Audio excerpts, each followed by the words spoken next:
What's up guys, Lifting here, welcome back to another episode in the Thunder God video series. The series where we are making a Mjolnir badass character. And that is again because I found the Mjolnir. If you haven't seen the previous video, go check it out where I explain how this weapon works. In this video I will show you some gameplay of how it plays, because it's pretty funny. I think you guys will like it. But a quick warning though. It is gonna be a lag fest or an FPS stutter fest because my CPU isn't Mjolnir compatible. Let's just put it like that. But don't fret, I've ordered a new CPU, so in future videos it will be running better. But before we get into a map and I show you how the build works, let me quickly show to you how I have linked my other gear. And keep in mind, you can of course do this in lots of different ways. I was inspired by Havoc's build, and I have set it up much like his for my skill gems. So I have my Mjolnir, obviously. I'm currently running Arc and Discharge. Arc is really good for that map or pack clearing speed. We have Discharge, also good for the packs, but it helps a lot with single target as well, and I'm using Life Leech since I'm playing on hardcore, and I'm using it with wall packs. We have a lot of instant life returned to us when we deal damage, obviously. The downside is that we don't have any life regeneration. For our helmet we're using Alpha Sow, and the reason we're using Alpha Sow is simply because the 8% reduced mana that it gets, but more importantly the 2+ level of targeted aura gems. So we're using a reduced mana, Purity of Lightning, Purity of Fire, and Purity of Ice. And with those activated, let me actually do that now. We have 82 to maximum elemental resistances right now, and those will get higher as we pick up more aura effect nodes, buff nodes, and that kind of stuff, and as my skill gems level up. They are only level 17 right now. Preferably want all of these to be level 21, so that means you'll need to have corrupted purities, but maybe we'll get that. We'll see about it. Anyway, for the attack that we use to proc these two skills, Arc and Discharge, we're using Lightning Strike. And we're using Lightning Strike linked with Multi-Strike, greater multiple projectiles, faster attacks, and blood magic. And the idea here is basically that Multi-Strike will make us attack fast along with faster attacks, and a greater multiple projectiles will of course give us more projectiles, and I'm pretty sure that these projectiles are able to chain, and especially since we're using the skills chain 1+ time, that means that Lightning Strike will hit lots of times, and because it hits lots of times we're gonna cast these Arc and Discharge spells very in close succession, very rapidly, if you know what I mean. And lastly, we're using it with blood magic, so we can reserve all our mana for auras.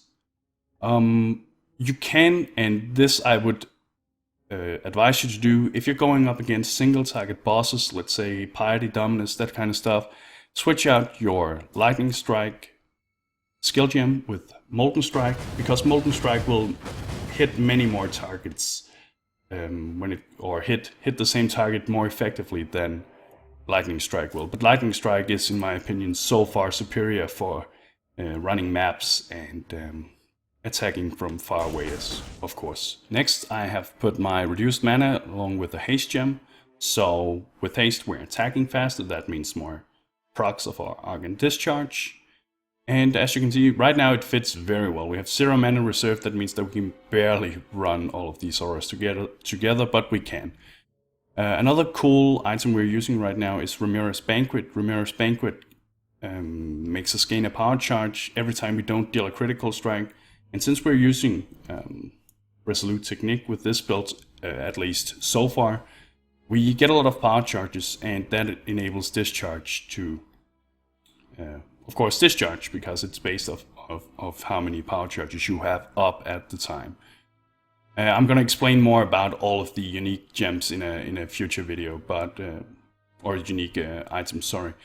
So for now, let's just stick to the skill gems. We have Leap Slam as well, Wall Haste, blood magic, and increased duration. Increased duration for wall haste, of course, and blood magic so we can leap slam around, even with no mana. The last skill gem setup is cast and damage taken, Enduring Cry, Immortal Call, and increased duration. And that of course serves to protect us from physical damage. The weakest point of this build right now is definitely physical damage mitigation, but it will get better hopefully as I get a quality Immortal Call so we can have a longer uptime on Immortal Call, and as I pick up Potency of Will here. Now I think we should just head into the map so you guys can see how it runs, and it's a nice build so far. Very funny. There's a lot of lightning stuff going on, but then again, this is the Thunder God project. Let's head into a reef map. I know this is only a level 68 map, but I want to play it safe until I've set my character up properly. This is just the early stages of it, so we don't want to kill ourselves here. This is just to show you guys how it works. So let's see. I hope my FPS doesn't drop too much and the video doesn't become too distorted, but we'll see about it. I'll say that even though you can use Molten Strike for single targets, that single target is still the weak point for Arc or for Mjolnir. It's okay, but it's definitely it could be better. It's not something I would farm bosses with. I guess you could make a setup that would make that viable, but in my opinion, it's too slow for that. But as you can see, it kills packs very effectively.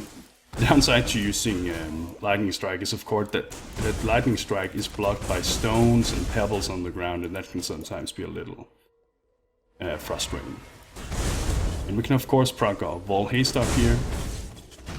The thing is, we kill stuff so fast at the moment that just when you're running around killing regular trash mobs, it's rarely necessary to use your Wall Haste. I usually just save it for when I meet a rare monster that's particularly annoying or something like that. And we have a particularly annoying pack here, but Wall Haste is not going to help with that because of the Necro Vigil. That is just a pretty annoying mob, or Bloodlines mob. But as you can see, most stuff dies very fast. And now, as I'm commentating, I'm playing much slower than I otherwise would, so if I'm focusing, I can clear this much faster than when I'm not talking, trying to entertain you guys. And as you can see, we have these power charges up running all the time, and that's because we're not critting. You can definitely go crit with Mjolnir, and I think I'll test it out later. There's some benefits to that. The downside is, of course, you're spending more skill points trying to get that crit throughout the skill tree. And I'm not going to show you the skill tree yet, guys, because I still have so much work to do on that one, and there's so many things that I still am a little uncertain about, and well, we'll see about it. The skill tree I'm using right now is also inspired by Havoc's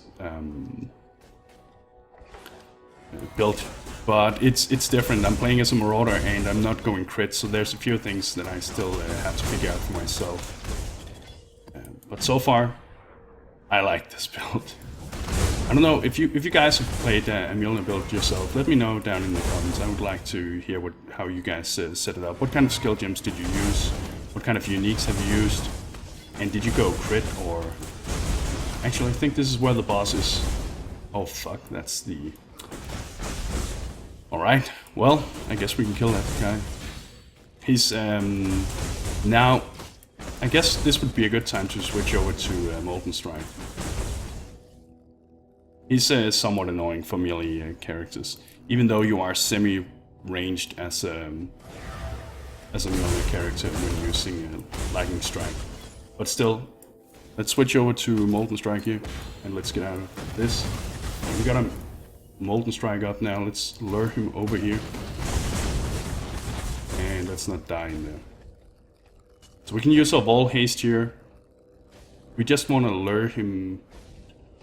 Nah, that's not a good spot. Man, this guy is so annoying. Alright, come down here, please.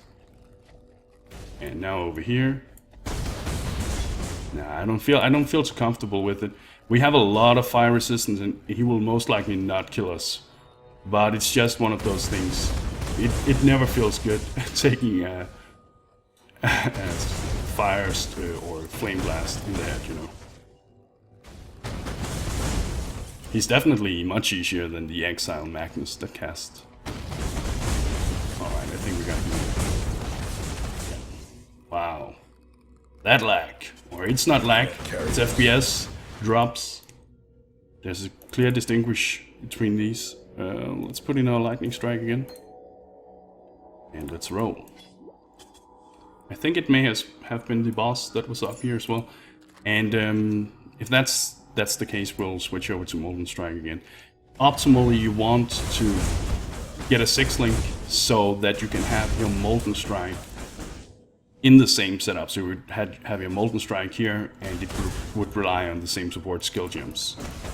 So that you could simply switch over to...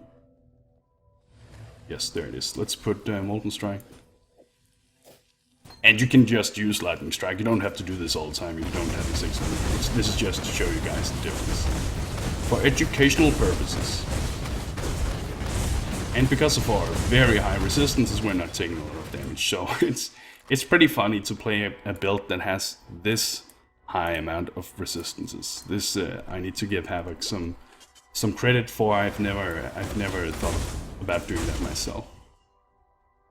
So more than 20 monsters remaining. Where haven't we been? It must be, you know, the underwater monsters. Let's see if we can find something. Org of Augmentation. And I will, of course, in future videos in the Thunder God project, explain more about the build, guys. We're gonna make a full build guide eventually. But as of now, even though I am level 74, and that may seem high for some of you guys, I feel like this is only the beginning of the build. And that's of course because it takes a while for you to get your Mjolner going. It requires that 412 strength and 300 intelligence. So it's only late game you actually get to use it. So I've not been using it for too long, so we've just begun actually. Within, I hope to get like to level 88 or something with this. This should be around the time where you can start to feel like it's fairly complete if you get your skill gems to the right levels. But as you can see, I have a ton of strength, 512, and for that reason, if we were to play it a little more risky, we could put in Iron Will here, which would add the amount of strength as a spell damage multiplier, which would that would add a lot of damage. It would be pretty cool. I don't think oh, there it is. And as you can see, I just leap slammed there. There's a 50% chance that every time I hit, the skills I have in my Mjolnir will go off. So it doesn't matter what attack you're using as long as it hits. And I don't even think it has to deal damage as long as it hits as well. So still more than 20 monsters remaining. If they're not here, we're just gonna go out of the map because, well, there we go. And that's how you clear a blue pack, basically one-shotting it. 12 monsters, that's good. Let's go back. And just before I started recording this video, I found this one. Belt of the Deceiver, it's one of the new items. It's actually pretty cool. Reduced chance to block and attacking spells. That obviously doesn't matter if you're not using block. And that 20% increased physical, or 23 increased physical damage is nice. 30% reduced extra damage from critical strikes. That's pretty cool as well. It's kind of like the unyielding notable up here, where you take 20% reduced damage from critical strikes. And it has that all elemental resistance. It's not related to this build. I just thought some of you guys might have noticed this build in my inventory and was curious about what it was. So the thing that I'm going to work on now, guys, is simply to level up this character. I'm going to work more on the skill tree, and I'm going to go through the skill tree maybe in the next video where, or at least in this series, we're going to talk about the skill tree there. But you will have to excuse me, I still have a lot of things I have to sort out to make this build as efficient as possible. Anyway, guys, that's it for now. Thank you for watching, and bros, do you even nerd?